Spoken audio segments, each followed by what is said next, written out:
বৃষ্টির জলধারায় ইতিমধ্যে ভিজে একাকার হয়ে গেছে দুটো মানব। মোটা হাত পা, মাথার ব্যান্ডেজ ভিজে গেছে বহুক্ষণ পূর্বে।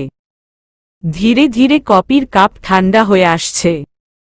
আয়ান মৃদু উষ্ণময় কাপে চুমুক দিতেই ভেসে এলো মণিমুগ্ধকর গানের সুর। আগে কত বৃষ্টি যে দেখেছি শ্রাবণে, জাগে নিত এত আশা ভালোবাসা এমনে। আগে কত বৃষ্টি যে দেখেছি শ্রাবণে, জাগে নিত এত আশা ভালোবাসা এমনে। এই বৃষ্টি ভেজা পায় সামনে এলে হায় ফোটে কামিনী।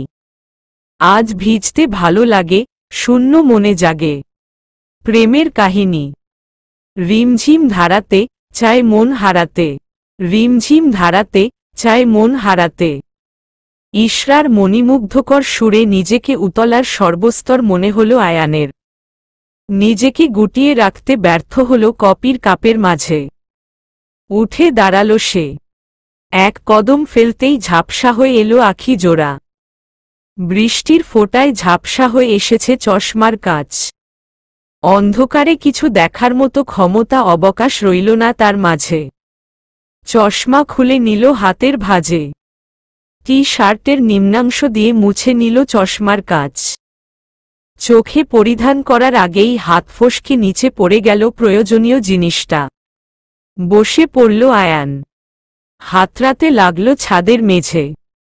সংস্পর্শে এলো না সেই কাঙ্ক্ষিত জিনিসটা, এলো ছাদের জমে থাকা পানিগুলো। ততক্ষণে ইশরার গলার সুর ভারী হয়ে এসেছে। সেই সুর অনুসরণ করে এগিয়ে গেল সেদিকে। ইশরার কাছে পৌঁছানোর পূর্ব মুহূর্তে পিচ্ছিল জায়গায় পা লেগে উল্টে পড়ে গেল আয়ান। হাত দিয়ে কিছু ধরে ব্যালেন্স করার চেষ্টা করলে ইশরার শরীর স্পর্শ করল। দুজনে ছিটকে পড়ল নিচে। জমে থাকা পানিগুলো ছিটকে পড়ল আয়ানের মুখে। থেমে গেল হৃদয় কাঁপানো সুর ধ্বনিগুলো। বৃষ্টির ঠান্ডা ঠান্ডা বিন্দু কণা আয়ানের চুলের মাঝে পড়ল। মাথার অগ্রভাগ থেকে গড়িয়ে গড়িয়ে মুখশ্রী অতিবাহিত করে চিবুক বেয়ে ফোঁটা ফোঁটা পড়ল ইশরার মুখে।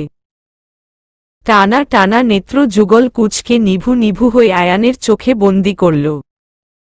কিছুক্ষণ সময় চলল সেই অন্যরকম লগ্ন। ধাক্কা দিয়ে আয়ানকে সরিয়ে বসল ইশরা। হাত পা চেক করল পুরাতন ব্যথার সাথে নতুন কোনো ব্যথা সংযুক্ত হল কিনা। পেল না। ঝাঝালো কণ্ঠে বলল, তুই কোনো কাজ ভালোভাবে করতে পারিস না, ইডিয়েট। আমি কিছু দেখতে পারছি নি। চশমাটা হারিয়ে গেছে, খুঁজে পাচ্ছি না। অসন্তুষ্ট হয়ে গেল ইশরা। উঠে দাঁড়াল নিজে নিজে। খুঁড়িয়ে খুঁড়িয়ে ছাদের অপর প্রান্ত থেকে চশমা খানা খুঁজে নিয়ে এলো। আয়ানের হাত না দিয়ে নিজেই পরিয়ে দিল প্রয়োজনীয় জায়গায়। কপাট রাগ দেখিয়ে বলল, নিজেকে শুভ্র বলে দাবি করিস? কই শুভ্র তো কারো সাহায্য নেয় না। তার দৃষ্টি শক্তি কম থাকলেও স্মৃতি শক্তি, চলন শক্তি, শ্রবণ শক্তি অঢেল। নয়ন গ্রথন করল আয়ান। এগুলো তার শারীরিক ত্রুটি, ইরেকটাইল ডিসফাংশন রোগের ওষুধের পার্শ্ব প্রতিক্রিয়া। কিছুদিন ধরে সে মেডিসিন নেওয়া শুরু করেছে, যার ফলশ্রুতিতে চোখে দেখতে পারছে না। কথা ঘুরানোর চেষ্টা করে বলল, শুভ্রের সাথে আমার যথেষ্ট মিল রয়েছে। ইভেন্ট চোখে সমস্যাটাও।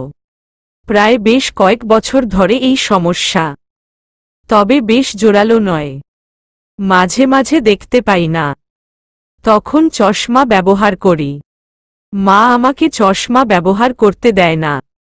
আয়ানের বাক্যগুলো মিথ্যা নয়। এর আগে কখনো তাকে চশমা পরিধান করতে দেখিনি সে। মাথা কাত করে মোহনীয় চোখে তাকালো আয়ানের দিকে। হাত মেলে দিল শূন্যতায়। ঝিরিঝিরি পানিতে পূর্ণ হল হাতের মুঠো। আয়ান হাত রাখল ইশরার মেলে দেওয়া হাতের উপর।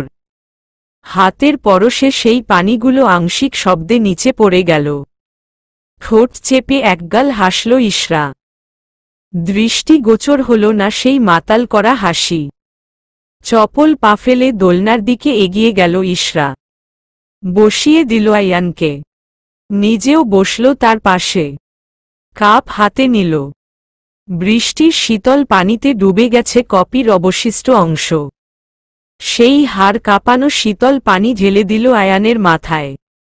ইশরাকে কোলে তুলে ধীরে ধীরে নিচে নেমে এলো আয়ান। বসিয়ে দিল বেডের কিনারে। ভেজা জামা থেকে ছুপছুপ পানিতে ভিজে গেল বেডে সহ মেঝের অনেকটা। শার্টের কলার চেপে কাছে নিয়ে এলো আয়ানকে। হাত সরিয়ে গলায় বন্দি করে নিল। নেশাগ্রস্তদের মতো টেনে টেনে বলল, ছেলেরা নাকি মেয়েদের এই অবস্থায় দেখলে নিজেদের কন্ট্রোল হারিয়ে ফেলে। আমি তো তোর বউ, তাহলে এভেট করছিস কেন? পিছিয়ে গেল আয়ান। ছড়িয়ে নিল নিজের। অপ্রস্তুত স্বরে বলল, ইস্যু জেদ ধরেছিলি, তাই বৃষ্টিতে ভিজতে রাজি হয়েছি। এখন যা জামা কাপড় পাল্টে নে, ঠান্ডা লেগে যাবে। শুনল না ইশরা। খুঁটিয়ে খুঁটিয়ে এগিয়ে গেল আয়ানের দিকে। নিজের উচ্চতা বৃদ্ধি করতে নিজের পায়ের ভার ছেড়ে দিল আয়ানের উপর। আয়ানের পায়ের পাতায় পা রেখে উঁচু করে চুলের ভাঁজে হাত ঠেকানো ইশরা। দ্বিমুহূর্ত অপেক্ষা না করে নিজের অধরের ছোঁয়ায় আয়ানের অধর নিজের আয়ত্তে করে নিল। পিছিয়ে গেল আয়ান। নিজের ভারসাম্য বজায় রাখল, জড়িয়ে নিল ইশরাকে। বেশ কিছুক্ষণের জন্য হারিয়ে গেল অনুভূতিময় স্পর্শে। শরীরের প্রতিটি কোষ যেন সচল হয়ে উঠেছে। অস্বস্তিতে ছেড়ে গেল সবটা। নিজের অক্ষমতা জানিয়ে দিয়েছে সে ব্যর্থ। সযত্নে নিজের থেকে বিচ্ছিন্ন করে নিল ইশরাকে। এতটা আশা করেনি ইশরা। ঘন ঘন পলক ফেলে বলল, কি হয়েছে আয়ান তোর? উষ্ণ শ্বাস ছেড়ে জামা কাপড় বের করল আয়ান। চপল পা ফেলে প্রস্থান করল রুম। যেন কোনো বিড়াল মাছ চুরি করতে গিয়ে ধরা পড়েছে। আজকের দিনটা আর 5টা দিনের চেয়ে ভিন্নতর। কাক ডাকা ভোরে ঘুম ভেঙেছে তমনার। সকাল সকাল একটা কালো রঙের কাক এসে রুমের ভেতর প্রবেশ করেছে। তমনার পায়ের কাছে 3বার কাকা করে জানালা বেদ করে বেরিয়ে গেল অজানায়। সেই থেকে অস্থিরতায় ভুগছে তমনা। তার মনের অনন্ত কোনো ধারণা জন্মেছে, অজানা বিপদ অতপেতে রয়েছে। ইশরার চিন্তা করতে করতে খাবারের প্লেটে আঁকি ঝুঁকি করছে। রৌদ্র জুবাইর তাকালেন তমনার দিকে। তমনার এমন উদ্ভর কর্মকাণ্ডে বিরক্ত হলেন তিনি। খাবার সময় কথা বলা, খাবার না খেয়ে নাড়াচাড়া করাটা সুবিধার চোখে দেখেন না তিনি। খাবারের দিকে তাকিয়ে বললেন, তমু, কি হয়েছে তোমার? এত কি ভাবছ? রৌদ্র জুবাইরের ধ্বনিগুলো হয়তো কর্ণপথে গেল না তমনার। তিনি নিম্ন দৃষ্টিতে নিজের কাজ করে যাচ্ছেন। আশাহত হয়ে কাঁধে হাত রেখে বেশ কয়েকবার ঝাঁকুনি দিলেন রৌদ্র জুবাইর। তটস্থ কণ্ঠে বলল, খেয়ে ইচ্ছে না করলে রেখে দাও। শুধু শুধু বৃথা চেষ্টা করো না, এতে শরীর খারাপ হবে। ভাবনার ছেদ ঘটল তমনার। পানি ঢেলে ঝুটো হাত ধুয়ে নিলেন। ইতিমধ্যে রৌদ্র জুবাইরের খাবার শেষ হয়ে গেছে। প্লেট দুটো হাতে নিয়ে বেসিনে রেখে এলেন। বসে পড়ল পূর্বের আসনে। অন্য মনস্ক হয়ে গেলেন পুনরায়। তমনার এমন হুটহাট অন্য মনস্ক হয়ে যাওয়া ভালো নজরে দেখলেন না তিনি। কিছু বিচলিত কণ্ঠে বললেন, কি নিয়ে এত গভীর চিন্তা কর তুমি? আমাকে বলো, আমিও একটু চিন্তা করি। মন খারাপ হয়ে গেল তমনার। আঁচলে মুখ ঢেকে হুহু করে কেঁদে উঠলেন তিনি। এবার যেন রৌদ্রের ধৈর্য বাঁধ ভেঙে গেল। রাগ দেখিয়ে বললেন, কি হয়েছে বলবে তো? এবারে কাঁদলে সমস্যা সমাধান হবে? আমার মনটা সেই সকাল থেকে ভালো নেই। কাকটা এসে অশুভ সংকেত দিয়ে গেছে। মন ইশরার জন্য আকুল হয়ে আছে। কতগুলো দিন হয়েছে মেয়েটাকে দেখি না। এতক্ষণে বুঝতে সক্ষম হলেন তিনি। তবে কাকের ব্যাপারটা যুক্তিসঙ্গত মনে হল না তার কাছে। কাক যখন খুশি উড়তে পারে, ঘুরতে পারে, তার কণ্ঠে কাকা করে ডাকতে পারে, সেটা অশুভ হবে কেন? ইচ্ছে করছে তমোনাকে দুটো ধমক দিয়ে থামিয়ে দিতে, কিন্তু তা করলেন না তিনি। উঠে দাঁড়ালেন নিজের চেয়ার ছেড়ে, বসে পড়লেন তমোনার পাশে, মাথায় হাত বুলিয়ে আশ্বাসের কণ্ঠে বলল, এত চিন্তা করছো কেন? কাল সকালে একবার মেয়ের বাড়িতে গিয়ে না হয় সচোখে দেখে এসো। মায়ের অবুঝ মন, তাই হয়তো ভরসা পেলেন না তমোনা। ল্যান্ডফোন দিয়ে কল লাগালেন ইশরার ফোনে। মেয়ের ভালো আছে কথাটা শুনেই তিনি শান্ত হবেন, তার আগে নয়। ঘরের প্রতিটি জিনিস ভেঙ্গে পড়ে আছে, অতিশয় ভয় গুটিয়ে আছে ইশরা। চোখের কোণে অম্বুধারা চিকচিক করছে। হঠাৎ আয়ানের এত ক্ষোভের কারণ বুঝতে ব্যর্থ সে। মুঠোতে নিজের ওড়নাটা পেঁচিয়ে নিচের দিকে তাকিয়ে রইল ইশরা। তৎক্ষণাৎ আরও একটি বিকট শব্দে কেঁপে উঠল ইশরা।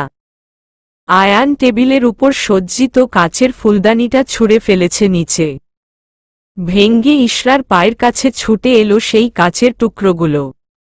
কেঁপে উঠল ইশরা, নেতিয়ে গেল সে। ধীরে ধীরে মাথা তুলে সামনে থাকা আয়ানকে দেখল সে। আয়ানকে দেখতে বিধ্বস্ত লাগছে, মুখশ্রীতে রক্তিম আভা ছড়িয়ে পড়েছে।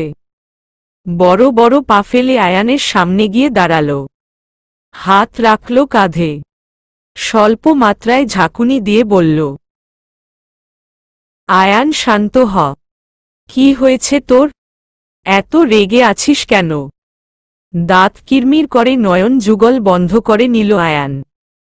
সেকেন্ড দুই পরে মেলে তাকাল, সেই নয়নে ভরকে গেল ইশরা। কেঁপে উঠল সে। রাগের মাত্রা এতটাই যে আয়ানের শরীর কাঁপতে শুরু করে দিয়েছে। আয়ান হাত ছড়িয়ে গলা চেপে ধরল ইশরার।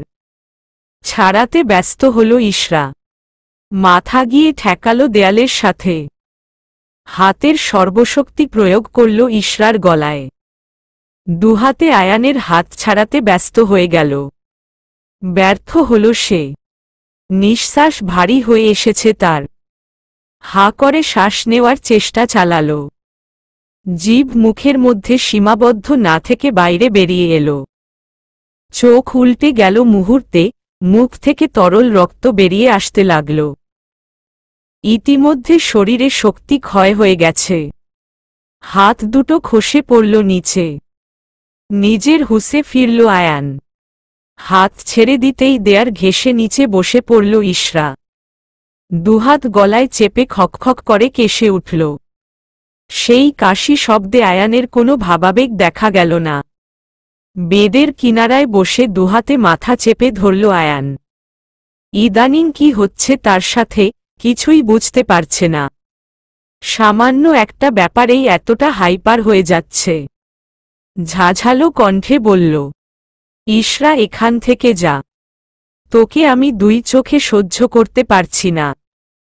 ঘন ঘন শ্বাস নিয়ে গলায় হাত বুলিয়ে আর চোখে আয়ানের দিকে তাকিয়ে একরোখা উত্তর দিল, আমি বলেছি আমাকে ছাড়তে। মেরে ফেলবি আমাকে, ফেল মেরে। জীবনে সবচেয়ে বড় ভুল করেছি তোর কথা রেখে। এখন সেই ভুলের মাসুল দিতে হচ্ছে। ইশরার কথায় তেলেবেগুনে জ্বলে উঠল আয়ান। ইশরার বরাবর দাঁড়িয়ে চুলের মুঠি শক্ত করে ধরল, চেপে ধরল গাল, দাঁতে দাঁত চেপে বলল, সেদিন সপ্তম ফ্লোর থেকে লিফটে ঢুকেছিলিস 4:35 মিনিটে। দ্বিতীয় ফ্লোরে এসেছে 37 মিনিটে। মাঝখানে একবার ষষ্ঠ ফ্লোরে থেমেছে যখন শেফা নেমেছে। দ্বিতীয় ফ্লোরে আটকে ছিল পাক্কা 7 মিনিট। লিফটে প্রবেশ করার সময় একদম পরিপাটি ছিলিস তুই। এমন কি হয়েছিল ভেতরে যাতে বিধ্বস্ত অবস্থায় বেরিয়েছিলিস তুই? কথাগুলো গলায় আটকে গেল ইশরার। আয়ান কি বোঝাতে চাইছে বুঝতে অসুবিধে হয়নি তার। ব্যথায় আর্তনাদ করল বটে, তবে গলায় পেঁচিয়ে বেরুতে ব্যর্থ হল। গড়িয়ে পড়ল দুফোঁটা অশ্রু। সেটা ব্যথার নয়, অপবাদে। মুখের ভেতর থেকে গড়িয়ে পড়া রক্তগুলো শুকিয়ে আছে। পরক্ষণেই ধাক্কা দিয়ে সরিয়ে দিল তাকে। বেডের মাঝ বরাবর গিয়ে পড়ল ইশরা। ততক্ষণে এসে পৌঁছে বাকি সদস্যরা। রুমের বিধ্বস্ত অবস্থায় দেখে বিচলিত হয়ে গেল তারা। ইশরাকে এবারে দেখে ধরল গিয়ে তাকে। তখনও অনবরত স্বরে কেশে চলেছে ইশরা। তনয়া পানির গ্লাস পূর্ণ করে এগিয়ে দিল মায়ের দিকে। পানির গ্লাসটা নিল তিথি। মাথার নিচে হাত রেখে ইশরার মাথাটা তুলে নিল। গ্লাসটা ঠোঁটের কোণে তির্যকভাবে ধরল। নিভু নিভু চোখে তাকাল ইশরা। শব্দময় ধীরে ধীরে পানি পান করল ইশরা। ঠাস ঠাস চরের শব্দ কানে এলো ইশরার। সেদিকে অবলোকন করল ইশরা। গালে হাত দিয়ে দাঁড়িয়ে আছে আয়ান। ক্ষিপ্ত কণ্ঠে বলল, কি পেয়েছিস তুই? মেয়েটাকে মেরে ফেলবি? তুই সবসময় ওর পাশে থাকবি, আগলে রাখবি। তা নয়, জানোয়ারের মতো মারছিস। নিজেদের মাঝে সমস্যা তৈরি হয়েছে, মিটিয়ে নিতি। আয়ানের মাঝে জবাব দেওয়া মতো কোনরূপ ভাবাবেগ দেখা গেল না। ইশরার ফেকাসে মুখের দিকে তাকিয়ে বলল, আমি কেন ওকে আগলে রাখতে যাব? জোর করে বিয়ে করেছি বলে কি সব দায়িত্ব পালন করতে হবে? সাথে সাথে ঘর কাঁপানো আওয়াজে আরও একটা চড় পড়ল আয়ানের গালে। তেগে গেলেন তমনা। বললেন, তুই আমার সন্তান তো? সেই বোকা সোকা শুভ্র, যাকে সৃষ্টিকর্তার সেরা উপকার মনে করে নাম রেখেছিলাম, আয়ান। ছি। শেষের কথাটা বাকি শব্দগুলো চেয়ে বেশি কঠোরভাবে বললেন তিথি। তার ধ্বনিগুলো দেয়ালের সাথে বাড়ি খেয়ে বিরাজ করল কিছুক্ষণ। তিথি এগিয়ে গিয়ে ধরল ইশরাকে। ইশরার এক হাত নিজের কাঁধে রেখে উঠে দাঁড় করালেন। অন্য পাশ নিজের কাঁধে রাখল তনয়া। ছোট ছোট পা ফেলে প্রস্থান করল। বাকিরা সকলে দর্শকের মতো ভূমিকা পালন করলেন। যেমন নিঃশব্দে এসেছিল, তেমনি নিঃশ্বাসে রুম ত্যাগ করলেন। আয়ান স্পঞ্জের বল দেয়ালে ছুঁড়ে খেলছে। নিজের করা কাজের জন্য কোনো অনুতাপ নেই। মনে হচ্ছে আরও কিছু করার দরকার ছিল। বলটা হাতের মুঠোয় নিয়ে কাবার্ডে রাখতেই নজর গেল হাতের করতলে। হাতে জমাট বাঁধা রক্ত। মুছার চেষ্টা করল অন্য হাত দিয়ে, মুছল না। বলেও রক্ত লেগে আছে।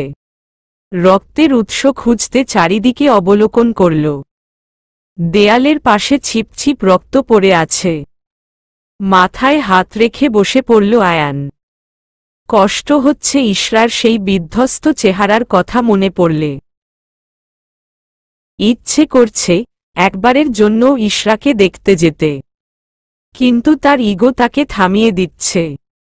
আমার বউ, আমার যা ইচ্ছে তাই করব। প্রয়োজনে শেষ করে ফেলব। সেই রাতে আর রুমের বাইরে পা রাখল না আয়ান। বেডের মাঝ বরাবর অগোছালো হয়ে ঘুমিয়ে পড়ল। অনেক ঝগড়ার পরেও যে তোমাকে ছাড়া থাকতে পারে না, তাকে তুমি ভাগ্য করে পেয়েছ। ইফা। সকাল থেকে বর্ষা এলাইছে তার মেঘময় বেনি। বিরতিবিহীন তার ধারাবর্ষণে গ্রীষ্মের দহনতপ্ত বক্ষে নেমে এসেছে কোমর শান্তিপূর্ণ সজল স্নিগ্ধতা। চোখে লাগে নবীন মেঘের নীল অঞ্জন, আমার হৃদয় মনে লাগে বর্ষাদিনের সজল স্নিগ্ধ স্পর্শ। আকাশে মেঘের পরে মেঘ জমে আছে। দিগন্তের পরপার থেকে বাঁধনহারা বৃষ্টিধারা ধেয়ে আসছে। সেই মেঘের সাথে জোট বেঁধেছে আহম্মেদ বাড়ির সকলে। কারো সাথে তেমন কথা নেই। নাস্তার টেবিলে প্লেট আর চামচের টুংথাং ধ্বনি ছাড়া কিছুর শব্দ পাওয়া যাচ্ছে না। তিথি ধরে ধরে ইশরাকে টেবিলে এনে বসালেন। প্লেট সাজিয়ে দিলেন সবজি তরকারি আর ডিমের অমলেটে। ভাজ করে দুটো পরোটা দিলেন প্লেটে। বাদ সাধল ইশরা। নিভু নিভু কণ্ঠে বলল, আন্টি, একটা দাও। খেয়ে পারব না। তিথি শুনলেন না, ধমকের সুরে বললেন, কাল সারারাত কিছু খাসনি, চুপচাপ খেয়ে তারপর উঠো। তিথি নিজের হাতে খাইয়ে দিতে শুরু করলেন। ছোট ছোট টুকরো করে সবজি মিশিয়ে ইশরাকে খাইয়ে দিতে লাগলেন। ততক্ষণে এসে দাঁড়ালো তনয়া। ইশরা দিকে তাকিয়ে মৃদু হেসে বলল, ভাবি শরীর কেমন আছে? গলাটা কালো হয়ে ফুলে গেছে, বেশি ব্যথা করছে? 3টা প্রশ্নের উত্তরই একসাথে মাথা হেলিয়ে দিল ইশরা। কাল রাতে বরফ দিয়ে অনেকক্ষণ গলা ভিজিয়ে রেখেছিল, তারপরেও এতটা ফুলে গেছে। কেটলি থেকে কাপে পরিমাণ মতো চা ঢেলে ইশরার দিকে এগিয়ে দিল। বলল, চা খাও, ব্যথা সেরে যাবে। ইশরা কাপটা নিয়ে ঠোঁট ছোঁয়ালো কাপে। তখনই ভেসে এলো আজাদ আহমেদের কণ্ঠস্বর, আমি তোমার বাবা মাকে ফোন করেছিলাম। দিবাককে উচ্চারণ করল না ইশরা। এটা অস্বাভাবিক কিছু নয়, এত বড় একটা ঘটনা ঘটে গেছে, আর তার বাবা মা জানবে না। পরের কথাটায় বেশ স্বস্তি পেল ইশরা।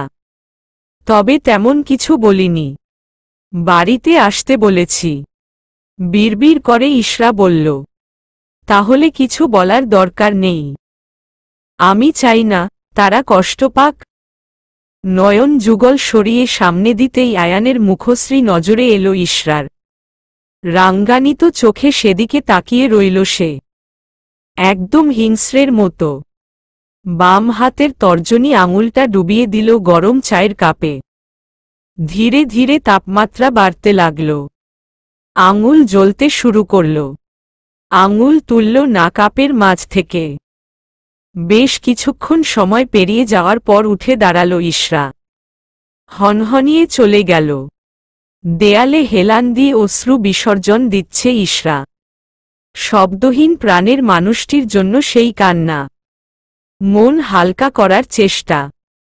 চোখ মুছে বেলকেনির রেলিংয়ে হাত রেখে রাস্তার দিকে তাকিয়ে রইল সে।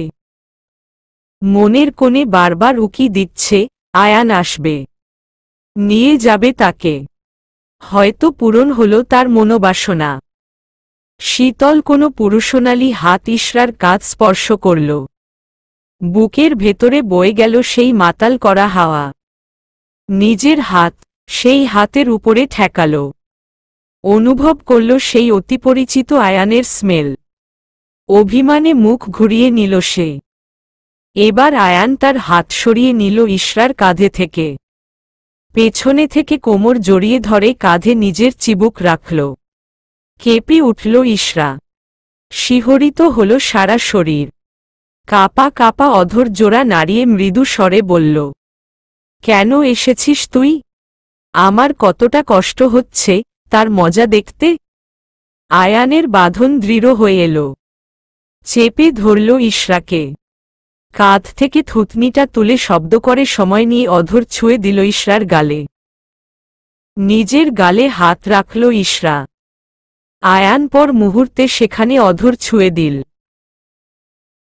ইশরার নরম কর্ণের কাছে ঠোঁট এনে কামড় বসিয়ে দিল সে।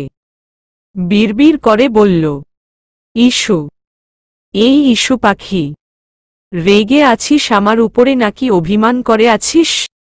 খুব অভিমান তোর, কিন্তু আমি যে আমার প্রিয়শ্রীকে অভিমানী মুখ করে থাকতে দিব না। যতক্ষণ না সে আমাকে ক্ষমা করছে ততক্ষণে এইভাবে লজ্জায় লাল করে রাখব। ইতিমধ্যে লজ্জার লালাভ আভা ছড়িয়ে পড়েছে ইশরার গালে। লজ্জার্থ মুখটা নুয়ে ফেলল নিচে।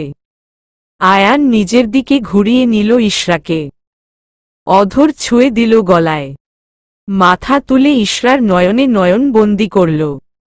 গলায় হাত বুলিয়ে দিতে দিতে বলল, এই খানটায় আঘাত করেছিলাম আমি। খুব ব্যথা পেয়েছিলি তুই। এবার নিজেকে আটকে রাখতে ব্যর্থ হল ইশরা। দুহাতে মুখ গুজে ফুপিয়ে কেঁদে উঠল। কান্না মিশ্রিত কণ্ঠে বলল, আয়ান, তুই অনেক খারাপ। কতগুলো সময় পেরিয়ে গেছে। প্রতিটা সেকেন্ড, প্রতিটা মিনিট, প্রতিটা মুহূর্ত, ঘন্টা দিন পেরিয়ে গেছে, তখন কেন এসে আমার অভিমান ভাঙালি না? কাঁদতে কাঁদতে মাথা রাখল আয়ানের বক্ষে। সেখানে নিজের কষ্টের সমাপ্তি টেনে মন খুলে কাঁদতে লাগল ইশরা। তদানীং ফোনের রিংটোন বেজে উঠল। ঘুম ঘুম চোখ মেলে তাকালো ইশরা। ভেঙ্গে গেল তার স্বপ্ন। মুহূর্তেই মন খারাপেরা এসে ভর করল মনে। এতক্ষণ স্বপ্নটাকে বাস্তব মনে করেছিল সে। ধীরে ধীরে উঠে বসল ইশরা। তার থেকে দুহাত দূরে ফোনটা পড়ে আছে। ফোনটা হাতের মুঠোয় নিতে নিতে কেটে গেল। স্ক্রিনে বন্ধ হল নয়ন। সকাল 9:15 বাজে।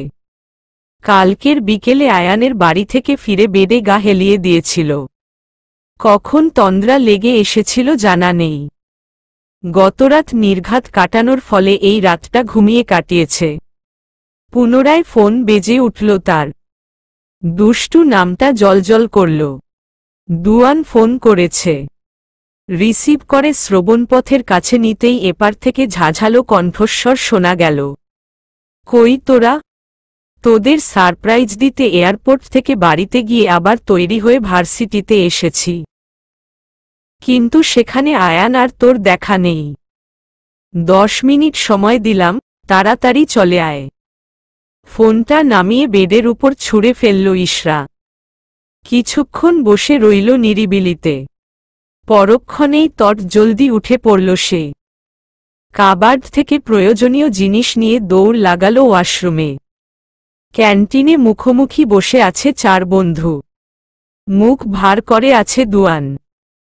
শেফা তার পাশে বসে মনের আনন্দে নুডলস খাচ্ছে। বাকি দুজন চুপচাপ নত হয়ে বসে আছে। একবারও সরাসরি আয়ানের দিকে তাকায়নি ইশরা, আর চোখে 2-3 বার দৃষ্টিপাত করেছে। থমথমে পরিস্থিতি দেখে বিরাগী হল দুয়ান। কর্কট কণ্ঠে বলল, কি হয়েছে বলবি তো? এত মুখ গোমরা করে আছিস কেন?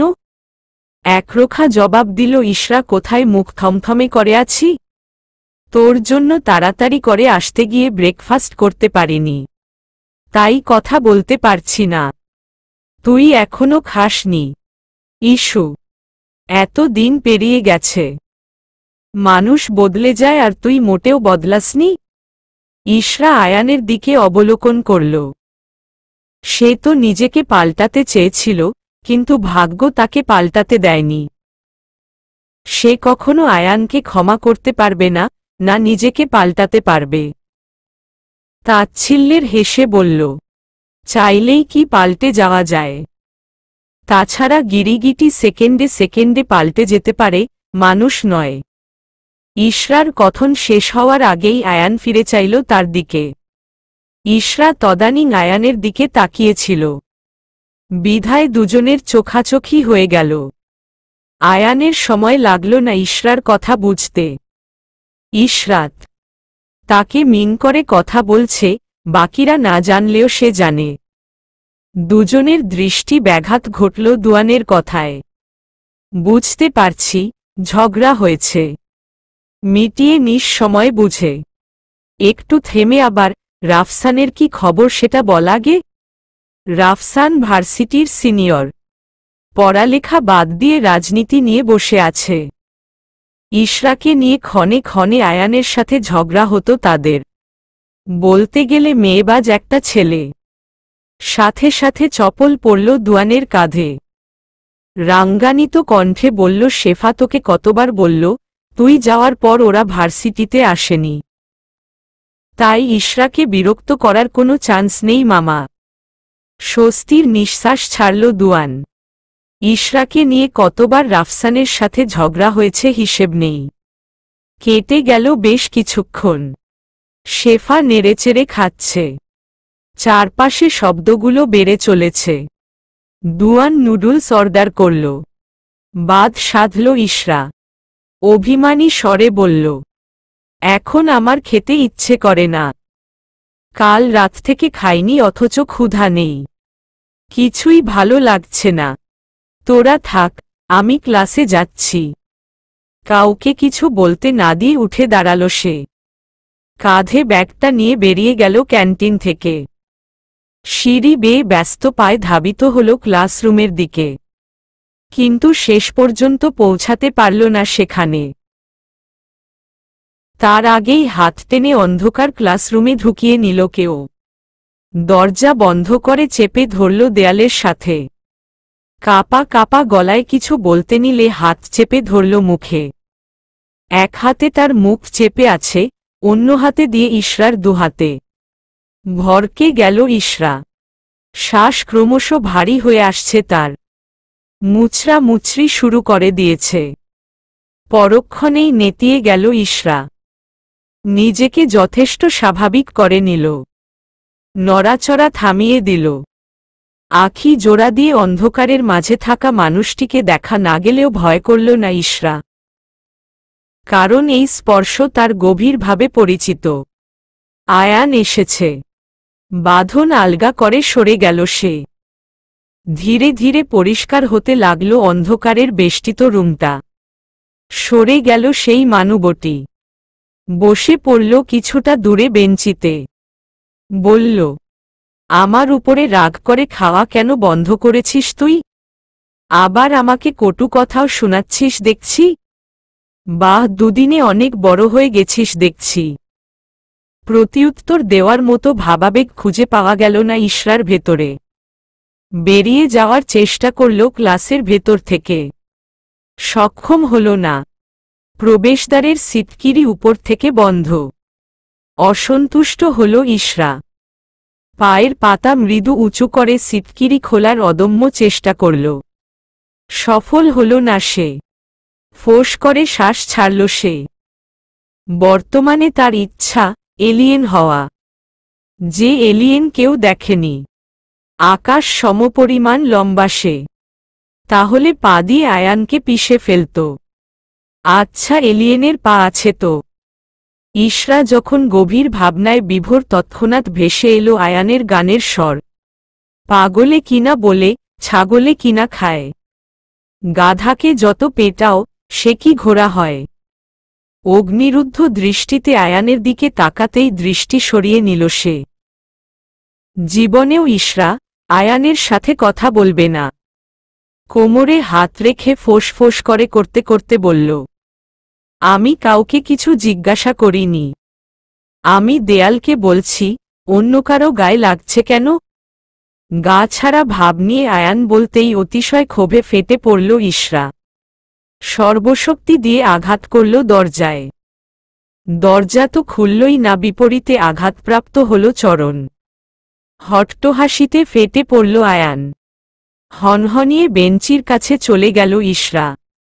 টেনে নিয়ে এলো দরজার কাছে। উঠে দাঁড়িয়ে দরজা খুলে নিল। আচম্বিতে দরজা নক করাতে ভরকে গেল ইশরা। ফাঁকা অন্ধকার রুমে দুজনকে একসাথে দেখলে কি হতে পারে, তা ভাবলেই গা শিউরে উঠছে তার। পিছিয়ে গেল ইশরা। আয়ানের দিকে এগিয়ে গেল। আয়ান পাত্তা দিল না। ইশরার পাশ কাটিয়ে দরজা খুলে নিল। দরজা খুলে স্বল্প ফাঁক করে মাথা হেলিয়ে দিল। অপর পাশের ছেলেটি একটা প্যাকেট এগিয়ে দিল আয়ানের দিকে। মাথা চুলকে ইতহস্ত বোধ নিয়ে বলল, ভাই, সবজি বার্গার পাই নাই। চিকেন বার্গার আর কোক নিয়ে এসেছি। আয়ান হাত বাড়িয়ে প্যাকেটটা নিজের হাতে নিয়ে স্মিত হাসল। স্বল্প বয়সী ছেলেটা খুচরো টাকা এগিয়ে দিল, নিল না আয়ান। বলল, রেখে দে তোর কাছে। না ভাই, লাগবে না। আর কিছু বলার আগে ক্রুব্ধ লোচনে তাকালো ছেলেটার দিকে আয়ান। ফিসফিসিয়ে বলল, তোকে যেতে বলেছি, সো গো। মুহূর্তের মাঝেই ছেলেটি শূন্যতায় হারিয়ে গেল। বিকট শব্দে দরজা বন্ধ করে ভেতরে ঢুকল আয়ান। খাবারগুলো বেঞ্চির উপরে রেখে বন্ধ জানালাগুলো খুলে দিল। সাথে সাথে পশ্চিমা হাওয়া প্রবেশ করল ক্লাসে। অন্ধকারে আবৃত শুনশান নিরিবিলি রুমটি ভরে উঠল আলোর খেলায়। পূর্বের জায়গায় বসে পড়ল আয়ান। পকেট থেকে মুঠোফোন বের করে গেমস খেলতে মনোযোগ দিল। বিরক্তিতে ছেড়ে গেল ইশরার মুখশ্রী। নাক ফুলিয়ে চলেছে। নাক ফুলালে দাঁতের সাথে দাঁতের অদ্ভুত ঘর্ষণ হয়। গাল তুলনামূলক একটু ফুলে যায়। কপাল কুঁচকে যায়, সাথে ভ্রু সরু হয়ে ওঠে। বেঞ্চির দিকে অসহায় হয়ে তাকিয়ে রইল কিছুক্ষণ। রাগে ফোঁস ফোঁস করতে করতে বলল, you have any idea how much has energy is loss? আর চোখে ইশরার দিকে তাকিয়ে ডোন্ট কেয়ার ভাব নিয়ে বলল, কথায় কথায় এত নাক ফুলাও কেন তুমি? বোচা নাকটা ফোলালে তোমাকে বেলুনের মতো লাগে। যত ইচ্ছা ফুলিয়ে ঢোল করে ফেলো, খাবার শেষ করার আগে তুমি এখান থেকে বের হতে পারবে না। Is final. আবার সেই তুমি সম্বোধন ভেতরে স্নিগ্ধ হাওয়া ছড়িয়ে দিল ইশরার। জ্বালিয়ে দিল সেদিনের ক্ষতগুলো। তবুও ইশরার হারার পাত্রী নয়। আয়ানের থেকে কিছুটা দূরত্ব নিয়ে বসে রইল সে। জেদ ধরে আছে, খাবে না মানে খাবে না। খাবার এনে জোর করে মুখে পুরে দিবে, সেও ফেলে দিব। কিন্তু তেমন কিছু করল না আয়ান। প্যাকেট খুলে খাবার বের করে রাখল। খাবার দেখে পেটের ভেতরে মোচড় দিয়ে উঠল ইশরা। যতই জেদ ধরুক, কাল রাত থেকে খায়নি। দৃষ্টি সরিয়ে পায়ের দিকে বন্দি করে নিল। তাকাবে না সেদিকে। আয়ান বার্গার বের করে সনান্দে খেতে লাগল। মাঝে মাঝে খাবারের প্রশংসা করছে, যাতে ইশরা আরও কাবু হয়ে আসছে। অর্ধেকটা বার্গার খেয়ে কোক হার্ফ বোতল খেয়ে তৃপ্তিকর ঢেকুর তুলল। ইশরার দিকে তাকিয়ে হাই তুলে বলল, এখনও অর্ধেক আছে, চাইলে খেতে পারে, না হলে পড়ে তাও পাবে না। পরক্ষণেই হামলে পড়ল খাবারের উপর। ইশরা নিজেকে সংযত করতে ব্যর্থ হল এবার। আয়ানের হাত থেকে খাবার ছিনিয়ে নিজের মুখে মুড়ে নিল। বিদ্রূপ হাসি ফুটে উঠল আয়ানের মুখে। শার্টের কলার টেনে ঠিক করে শার্টের হাতা ফোল্ড করতে করতে বলল, ডং, আগে এলেই পারতি। বড় বড় পা ফেলে দরজা খুলে বেরিয়ে গেল আয়ান। আয়ানের কথা কর্ণপাত করল না ইশরা। নিজের মতো খাওয়া চালিয়ে যেতে লাগল। অজানা কারণে মন খারাপ ইশরার। ভার্সিটি থেকে ফিরেই কিছুক্ষণ নিষ্প্রাণ হয়ে বসেছিল সে। মন ভালো করতে বেলকেনিতে কিছুক্ষণ দাঁড়িয়ে রইল। এতেও মন ভালো হল না তার। দিশেহারা হয়ে ওয়াশরুমে ঢুকল শাওয়ার নিতে। এলোমেলো পায়ে বেরিয়ে এলো ঘণ্টা খানেক পর। মাথা ধরে আছে তার। পর্ণের বাথরোবটা না পাল্টেই শুয়ে পড়ল বেডের মাঝ বরাবর। অতি দ্রুত নিদ্রার অতলে তলিয়ে গেল ইশরা। রাত তখন গভীর। কুকুরের অস্পষ্ট ডাক শোনা যাচ্ছে। সময় তখন রাতের প্রথম প্রহর। গভীর ঘুমে আচ্ছন্ন ইশরা। অপ্রস্তুত স্পর্শে ক্ষণে ক্ষণে কেঁপে কেঁপে উঠছে সে। সেই ছোঁয়া অতি মাদকতা ছড়িয়ে ছিটিয়ে আছে। কখনো কখনো অপর পাশের মানুষটির শ্বাস প্রশ্বাস নিজের শরীরে আছড়ে পড়ছে, সেটা অনুভব করতে পারছে। নিভু নিভু চোখ খুলে তাকালো সে। আচম্বিতে নিজের চোখের সামনে অনাকাঙ্ক্ষিত মানুষটিকে দেখে নিদ্রা উবে গেল ইশরার। ফাল মেরে উঠে পড়ল সে। লোচন দুহাতে পরিষ্কার করে তাকালো। কিন্তু না, সেটা তার দৃষ্টিভঙ্গ নয়। আয়ান তার দিকে খানিকটা ঝুঁকে আছে। হাত দুটো তার দুপাশে বন্দি। জিভ দিয়ে ঠোঁট ভিজিয়ে চেয়ে রইল সেই মানবটির দিকে। আয়ানের ভেতরের উষ্ণ গরম ফু দিতেই নয়ন বেষ্টিত হয়ে গেল অনুভূতিতে। দুহাতে শরীর ঢেকে নিল অতি দ্রুত। কদাচিৎ হাসল আয়ান। ঈষৎ ঝুঁকে গেল ইশরার নিমিত্তে। চুলের মাঝে বন্দি টাওয়াল খুলে নিল। কানের কাছে মুখ এনে ফিসফিসিয়ে বলল, এত প্যাকেট হওয়ার দরকার নেই। যা দেখার দেখে নিয়েছি একটু আগে, যখন তোর জামা কাপড় পাল্টে দিয়েছিলাম। ফট করে দৃষ্টি ঘুরিয়ে নিজের দিকে তাকালো ইশরা। তাজ্জব বনে গেল সে। সত্যি তার শরীরে গ্রো রঙের টি শার্ট আর ব্ল্যাক প্লাজো। উঠে বসার চেষ্টা করতেই আয়ান শুয়ে পড়ল তার চুলের ভাঁজে। উঠে বসার আগেই চুলে টান পড়ল তার। পুনরায় শুয়ে পড়ল। নাক ফুলিয়ে আয়ানের দিকে তাকাল। আয়ান মুখশ্রী গহীনে নিয়ে গেল কেশের ভাঁজের। চেপে ধরল ইশরার নাক। ভ্রু কুঁচকে বলল, এত ইভার রিয়েক্ট করার কি আছে? আমিই তো তোর হাজবেন্ড, সো তোর সবকিছু দেখার রাইট আমার আছে। তীক্ষ্ণ দৃষ্টিতে আয়ানের দিকে দৃষ্টিপাত করল ইশরা। আঙুল তুলেও বলার আগেই অধর ছুঁয়ে দিল সেই আঙুলে আয়ান। ঘামার তো শার্টটা খুলে ফেলল।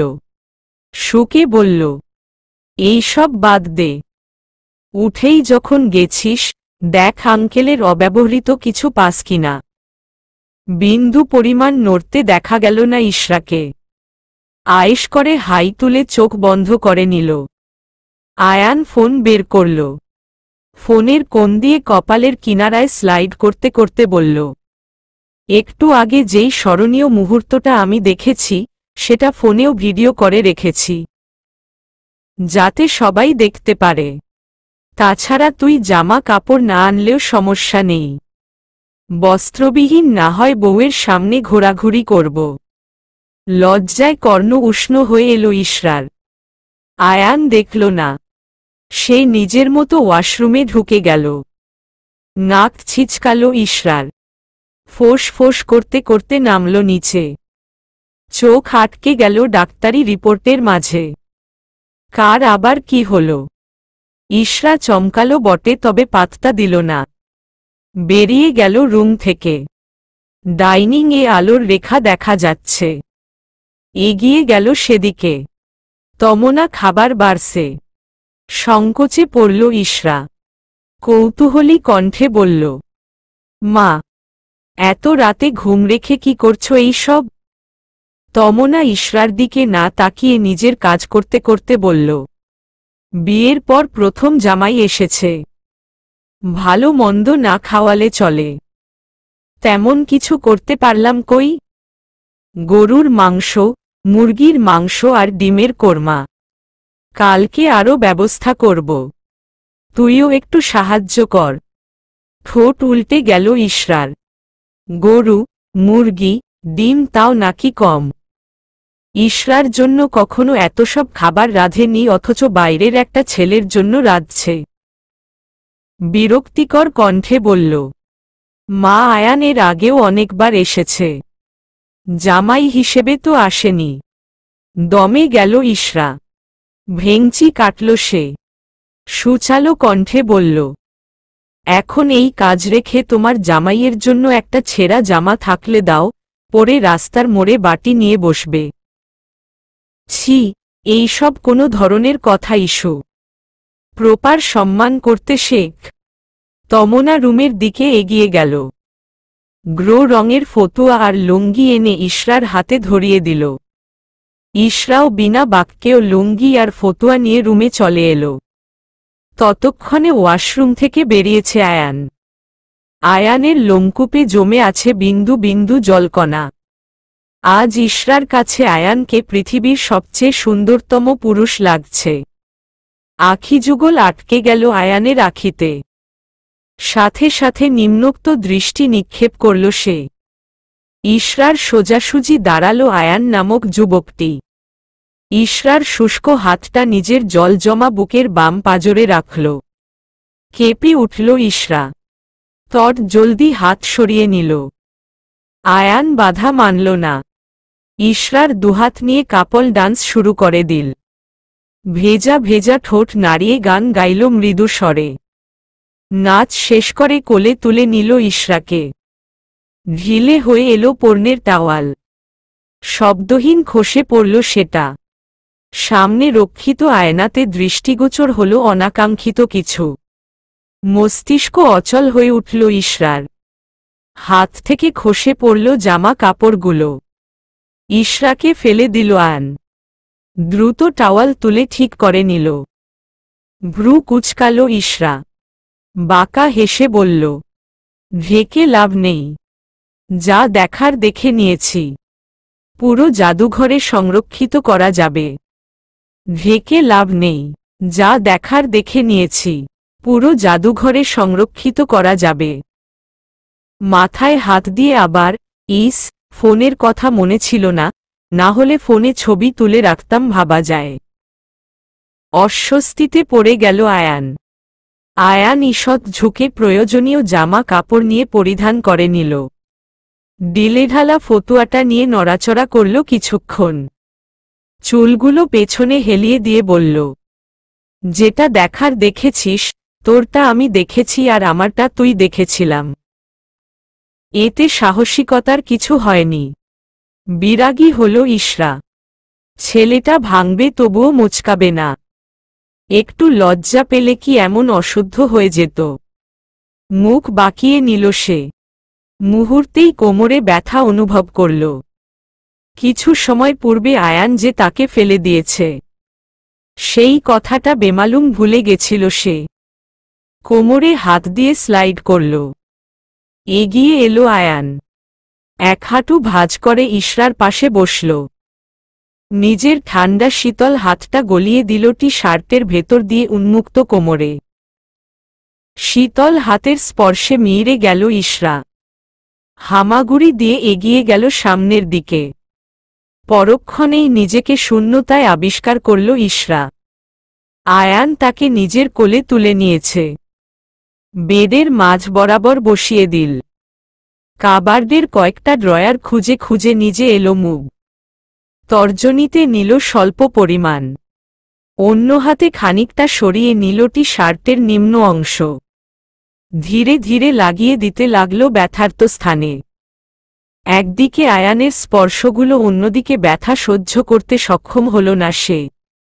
চারা দিয়ে উঠল পূর্বের ব্যথা। হাতের সর্বশক্তি প্রয়োগ করল কাঁধে। ফতুয়ার মোটা কাপড় বেদ করে ভেতরের কিছুটা নখের দাগ পড়ল।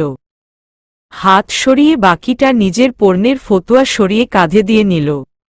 পূর্বের স্থানে রেখে এলো মুখ। ইশরার পাশে বসে হাত টেনে নিজের কোলে তুলে নিল আয়ান। নিজের কাঁধে মাথা রাখল ইশরার। হাতের আঙুলের মুঠোয় ইশরার আঙুলগুলো নিয়ে নিল।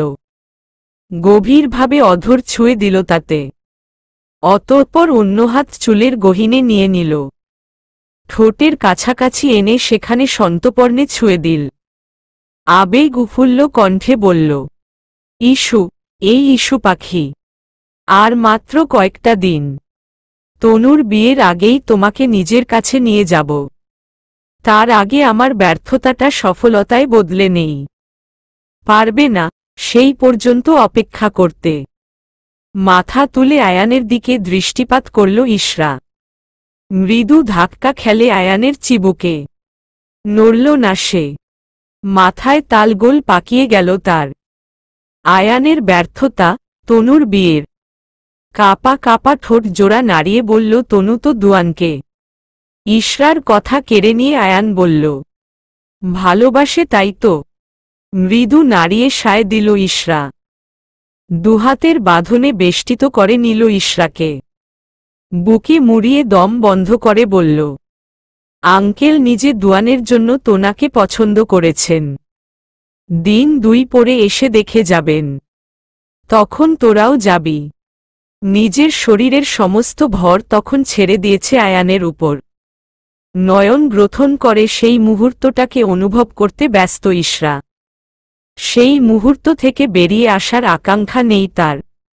তবে তার ইচ্ছেটা পূরণ হল না। তমনা খাবারের ট্রে নিয়ে হাজির হল রুমের ভেতরে। খাবার নিয়ে বাকি শব্দগুলো উচ্চারণ করতে পারল না। লজ্জায় মিয়ে গেল সে। আগে থেকেই মেয়ের রুমে যাতায়াত ছিল তার। হঠাৎ আয়ান আসাতে বিপাকে পড়ে গেলেন তিনি। বলেই গিয়েছিলেন তার মেয়ে এখন বিবাহিতা, সাথে তার স্বামী রয়েছে। দুপা পিছিয়ে গেলেন তিনি। গলা খাকারি দিয়ে জানান দিল তার উপস্থিতি। সাথে সাথে তড়িৎ গতিতে সরে গেল দুজনে। নিম্ন মাথায় ভেতরে প্রবেশ করে খাবার রাখলেন টেবিলে। মাথা ঝাঁকিয়ে বললেন, তোদের দুজনের সমপরিমাণ খাবার আছে। খেয়ে নিস আর বেশি রাত জাগিস না। খেয়াল রাখিস ছেলেটার কি প্রয়োজন হয়। তোর বাবা ঘুমাচ্ছে, আমি তার কাছে যাই। চলে গিয়েও ফিরে এলেন তমনা। সরু চোখে প্রবেশদ্বারের দিকে তাকিয়ে বললেন, দরজাটা বন্ধ করে নে। তমনার যাওয়ার দিকে তাকিয়ে তপ্ত শ্বাস ত্যাগ করল ইশরা। লজ্জায় ভেনিস হয়ে যেতে ইচ্ছে করতে তার। শেষে কিনা মায়ের সামনে। তার ভাবনার ছেদ ঘটল আয়ানের স্পর্শে। খাবারের ট্রে বেডের উপর রেখে আয়েশ করে বেডে বসল সে।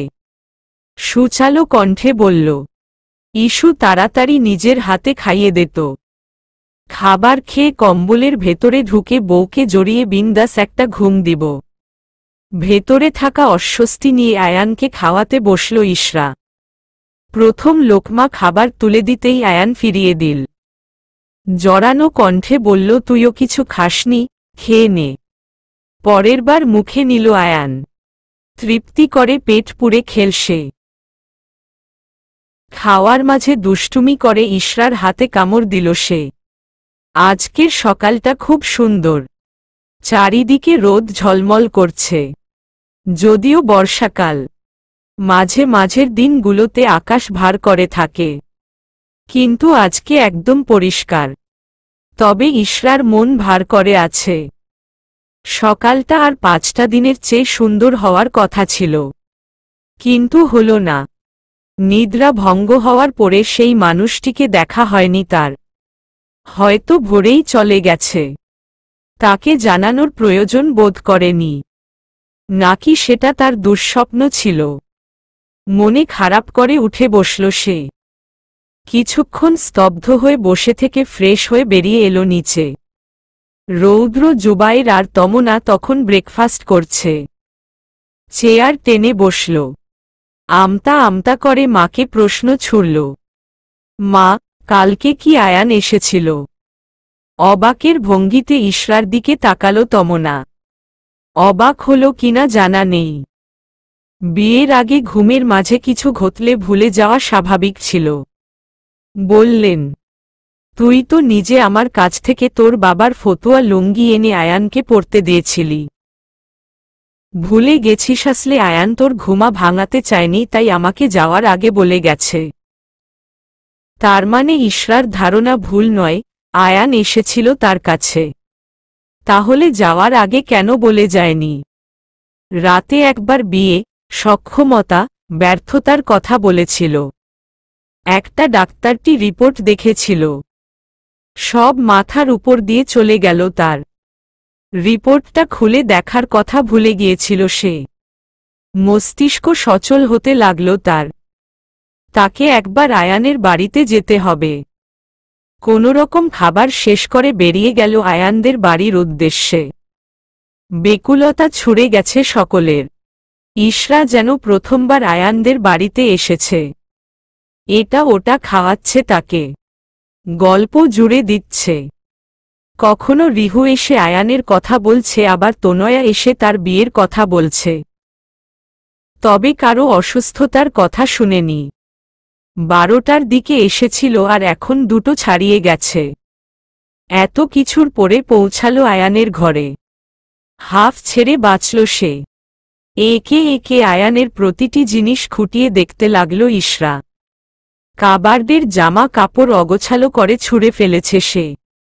পেল না সেই কাঙ্ক্ষিত জিনিসটা। বাস্কেট থেকে করে কয়েকটা মেডিসিনের খোসা নজরে এলো তার।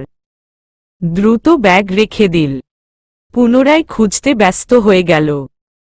বিরাগী হয়ে বেডে বসে পড়ল ইশরা। ফোঁস করে শ্বাস ছাড়ল। বালিশে মাথা হেলিয়ে শুয়ে পড়ল। হাত আটকে গেল বালিশের মাঝে। শক্ত এবং মোটা কিছু স্পর্শে এলো তার। স্বচোখে না দেখেই মাতাল করা স্রোত বয়ে গেল বুকের পাঁজরে। বের করার আগেই ছিনিয়ে নিল কেউ। কৌতূহলী চোখে তাকাতেই আয়ানকে নজরে এলো তার।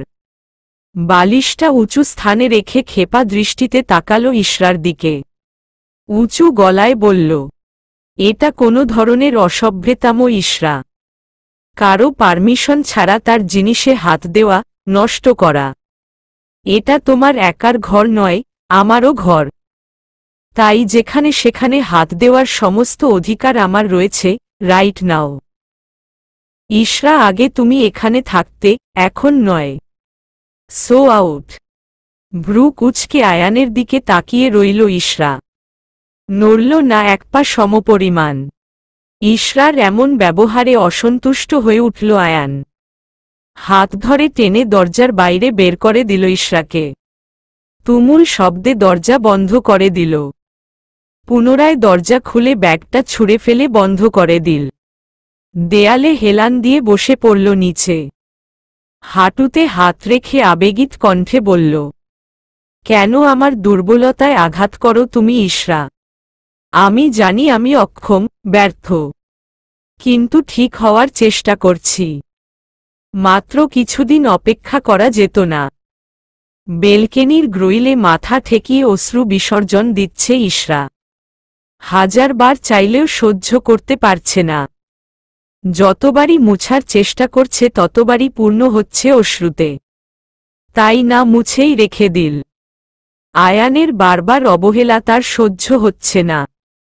নিজের কষ্টগুলো দূর করার বৃথা চেষ্টায় মগ্ন ছিল যখন ইশরা। তদানীং ডাক পড়ল তমনার। বেলকেনিতে প্রবেশ না করে বাইরে দাঁড়িয়ে বললেন, ইস্যু, তোর বাবা দরজা খুলেছেন, তোকে ডাকছে। তুই গেলেই জানতে পারবো কি হয়েছে তার। তাড়াতাড়ি আয়। ফিরে তাকালো না ইশরা। দৃষ্টিকে বাইরেই বন্দি করে বলল, মা তুমি যাও, আমি আসছি। তমনা চলে গেলেন। মায়ের অনুপস্থিত অনুভব করে উঠে দাঁড়ালো ইশরা। তাকে এভাবে দেখলে কষ্ট পেতেন তমনা। তাই মায়ের যাওয়ার অপেক্ষা করল সে। মুখে পানি ছিটিয়ে মুছে নিল। সাধারণ ব্যবহৃত ক্রিমটা মুখে মেখে নিল। চুলগুলো ঠিক করে বাবার রুমে পা বাড়াল ইশরা। সকালে বাড়িতে ফিরে রৌদ্র জুবাইর দরজা বন্ধ করে রেখেছিলেন। মাত্র খুলেছে, সারাদিন কিছু খায়নি, কারো সাথে কথা বলেনি। একটা কথাই উচ্চারণ করেছেন, আমি এখন একা থাকতে চাই। খাবার টেবিলের উপর রেখে বাবার দিকে এগিয়ে গেল ইশরা। মাটিতে বসে বাবার কোলে মাথা রেখে নয়ন গ্রথন করে নিল। মৃদু শব্দ বলল, বাবা কি হয়েছে তোমার? কি বলবে তাড়াতাড়ি বলে খাবারটা খেয়ে নাও, না হলে খাবার খেয়ে বল। না খেয়ে থাকতে অসুস্থ হয়ে যাবে তুমি। রৌদ্র জুবাইর মেয়ের মাথায় হাত রাখলেন। মেয়ের কষ্টটা তিনি উপলব্ধি করতে পারছেন। নয়ন থেকে চশমা খুলে বললেন, ইস্যু মা আমার, তোমার জীবনটা আমি নষ্ট করে দিয়েছি, তাই না? চমকালো ইশরা। তট জলদি বাবার মুখশ্রীর দিকে তাকালো। ইশরা ঠোঁট নাড়িয়ে কিছু উচ্চারণ করার আগেই মুখ খুললেন রৌদ্র জুবাইর। কিছু লুকাতে হবে না তোর। আমি সব জেনে গেছি, আজাদ আমাকে সবটা খুলে বলেছে। আমাদের একটা ভুল সিদ্ধান্তের জন্য আজ তোর জীবনটা নষ্ট হতে বসেছে।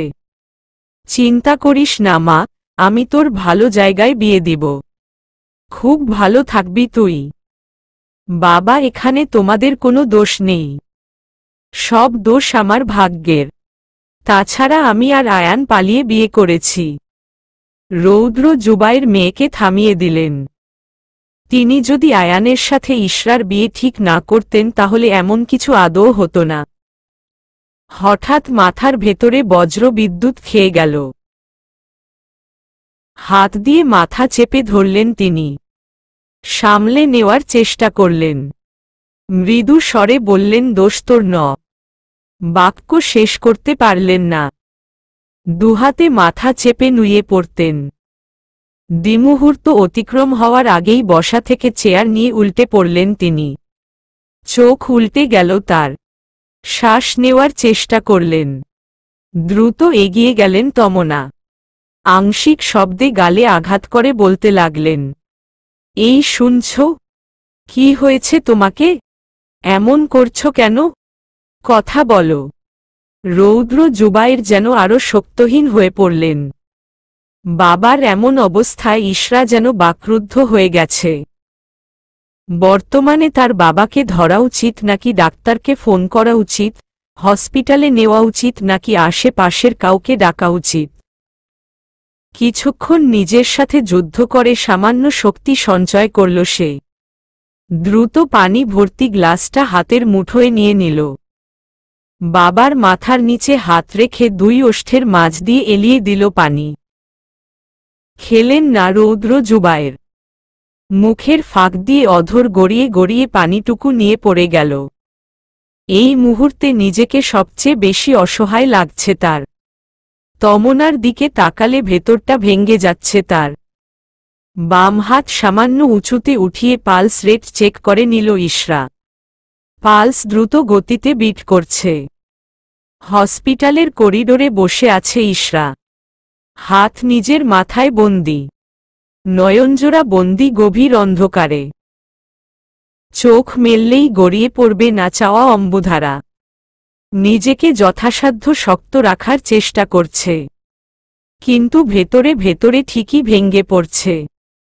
তার পাশে কিছুটা দূরে বসে তমনা কাঁদছে। তাকে সামলানোর শক্তিটুকু নেই। আইসিইউর অবাধে সাধারণ কেবিনের ভেতরে প্রয়োজনীয় যন্ত্রপাতির সাহায্যে রৌদ্র জুবায়েরের চিকিৎসা হচ্ছে।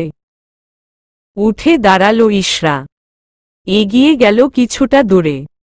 হাতের মুঠোয় রাখা ফোনটা বের করে তিথির নাম্বারে ডায়াল করল। তমনাকে সামলানোর জন্য হলেও তিথিকে প্রয়োজন। গভীর রাত্রি হওয়াতে তিনি হয়তো নিদ্রাচ্ছন্ন। দ্বিতীয়বার রিংটোন বাজতেই রিসিভ হল। কথা বলার শক্তিটুকু খুঁজে পেল না ইশরা। ভেতরের কান্নাগুলোর দলা পাকিয়ে গলায় আটকে আছে। বিড়বিড় করে দুবার উচ্চারণ করল বাবা, বাবা।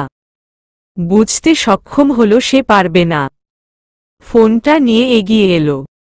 ড্রাইভার চাচার কাছে দিয়ে ইশরায় বাবার কথা জানাতে বলল ইশরা। তিনি সবটা তমনাকে জানিয়ে দিলেন। মিনিট 30 পরে হসপিটালে হাজির হলেন তিথিসহ সবাই। তিথিকে দেখে তমনা আর হালকা হয়ে পড়লেন। তবে ইশরার নয়ন এদিক সেদিকে আয়ানকে খুঁজতে লাগল। এই দুঃখ প্রাচীর সময়ে তার আয়ানকে প্রয়োজন, তার সান্ত্বনা প্রয়োজন। কিন্তু চোখের সেই তৃষ্ণা মিটল না। আয়ান আসেনি। অভিমানে পাহাড় জমে গেল ইশরার।